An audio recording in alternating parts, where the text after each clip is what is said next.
बिस्मिल्लाहिर्रहमानिर्रहीम। अस्सलाम वालेकुम। न्यूज़ सच्ची खबर न्यूज़ के साथ में हूँ आयशा कमल। सियालकोट से कामरान सुरहरी की रिपोर्ट के मुताबिक वुमेन वेलफेयर ऑर्गेनाइजेशन पाकिस्तान के ज़ेर एहतमाम chairman HW Shahzad Akbar Bhatt advocate की क़यादत में फ़ौज पाकिस्तान के हक़ में मेरा वतन अज़ीम है रैली का मरकजी ऑफिस राजा रोड से आगाज़ हुआ, जिसमें HW के कारकुनान सैकड़ों मोटरसाइकिल गाड़ियों वगैरह के साथ शामिल हुए।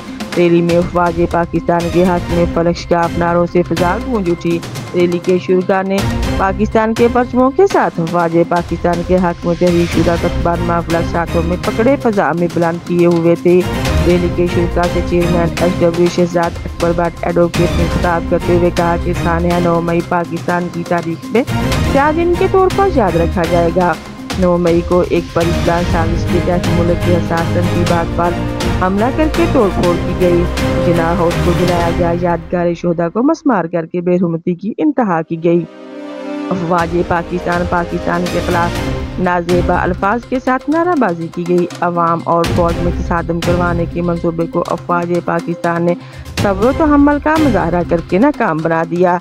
बैनुल अक़वामी साजिश के तहत फौज के खिलाफ प्रोपेगेंडा करके एक मुनज़्ज़म मुहिम चलाई जा रही है। फौज को कमज़ोर करना पाकिस्तान को कमज़ोर करने के मुताबिक है। पूरी कौम अफवाज पाकिस्तान के साथ है, क्योंकि कौम जानती है कि पाकिस्तान की बकाओ सलामती की ज़ामिन अफवाज पाकिस्तान है।